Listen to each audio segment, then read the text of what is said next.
Morning pre-9th, I'm your English teacher and students. As you know, today is Tuesday and the date is 15th of December 2020, and the topic that we are going to discuss today is cataphoric and anaphoric sentences. Though we have done this topic already in our class, but today we are going to revise it once again. Let us begin with the definition of the cataphoric sentences. Cataphoric reference occurs when a word or the phrase refers to something mentioned later in the discourse. It means that cataphoric sentences वो वाले sentences होते हैं जिसके अंदर किसी भी चीज़ या subject या किसी भी पर्सन के बारे में जो बात की जा रही है उसका इंट्रोडक्शन आपको सेंटेंस के स्टार्ट में दे दिया जाता है, लेकिन उस चीज़ का नेम या उस पर्सन का नेम जो है वो लेटर पार्ट ऑफ सेंटेंस में आपको मिलता है. These are the examples when he arrived, जब वो पहुंचा. Now we have no idea till here कि किसकी बात हो रही है और कौन पहुंचा. But if you look at the later part of this sentence, when he arrived, then John, the name of the person is given at the later part of the sentence. When John arrived, John की बात हो रही है. When he arrived, then John noticed, तब John ने notice किया that the door was open, कि door जो है वो open था.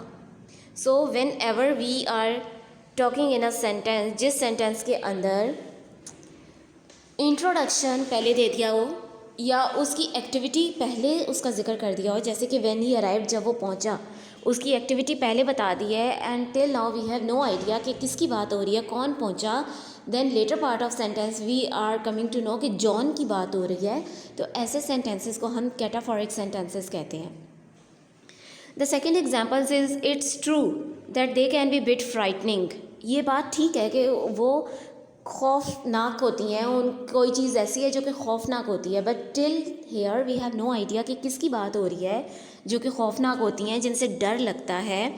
आप आगे सेंटेंस पढ़ेंगे तब हमें समझ आएगी. दो bees are an integral part of our ecosystem, लेकिन बीज मक्खियाँ जो हैं वो हमारे इकोसिस्टम के लिए बहुत ज़्यादा ज़रूरी हैं. तो ये एक कैटाफोरिक की एग्जांपल है. कैटाफोरिक सेंटेंसेस वो सेंटेंसेस होते हैं जिनमें किसी भी ऑब्जेक्ट का, किसी भी चीज़ का इंट्रोडक्शन हमें पहले मिल जाता है और उस चीज़ की एक्टिविटी या उस चीज़ का नेम हम लोगों को बाद में पता चलता है. फॉर एग्ज़ाम्पल बीज दे आर फ्राइटनिंग, वो खौफनाक होती हैं, लेकिन अभी तक आपको नहीं पता कि किस चीज़ की बात हो रही है, कौन सी चीज़ है जो कि खौफनाक है. Then in the latter part of the sentence we are coming to know that we are talking about bees here. Now the next kind of the sentences are the anaphoric sentences. Let's start reading. Anaphora is the figure of speech in which words repeat at the beginning of successive clauses, phrases or sentences. And these are the example. Anaphoric sentences are those sentences in which they have given the name of the person at the start of the sentence, मगर उसकी explanation जो है वो later part of sentence में आती है. For example, look at the sentence number 1. Michael went to the bank. Michael bank गया.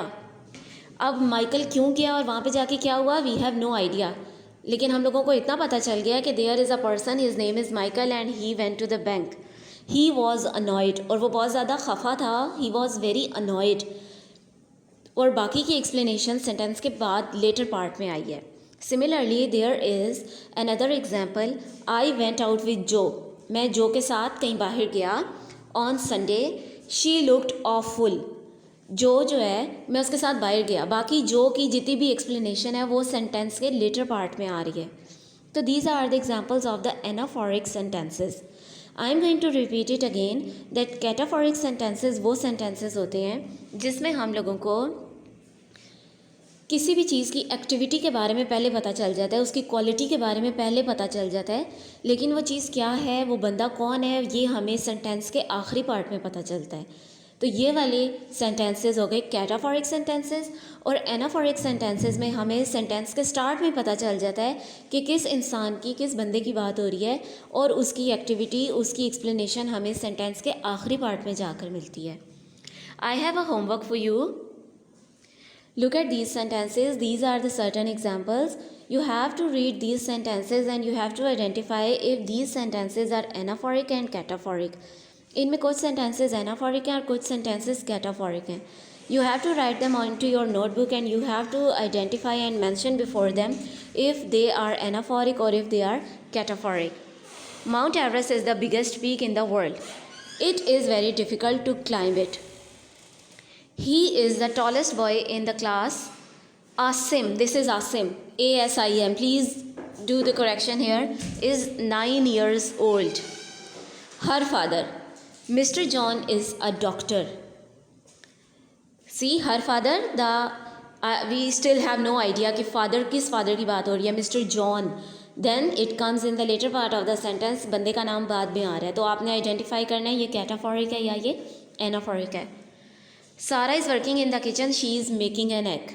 Number 5, she is the most intelligent girl in class. Aliza is the monitor of her class. She remained steadfast. Hazrat Asma did not reveal the secret. Hazrat Asma, then the next sentence is, Hazrat Asma was amongst the early few who accepted Islam. First, she was the daughter of Hazrat Abu Bakr Siddiq. He exhibited extreme courage. कोई बंदा है जिसने बहुत ज़्यादा बहादुरी दिखाई है. Ali was a brave soldier. अब इसको सेंटेंस के एंड में आपको पता चल रहा है वो बंदा कौन है. वो बंदा किसी का नेम अली है and he was a great soldier. So that is how we write these sentences. आप इन सेंटेंसेज को अपनी नोटबुक के ऊपर लिखें और इसमें आइडेंटिफाई करें if these are anaphoric sentences और if they are cataphoric sentences. So student, this was your lesson for today. Today we have revised the concept of anaphoric and cataphoric sentences. So please do this homework and send me the picture of your work. Thank you students. Take care.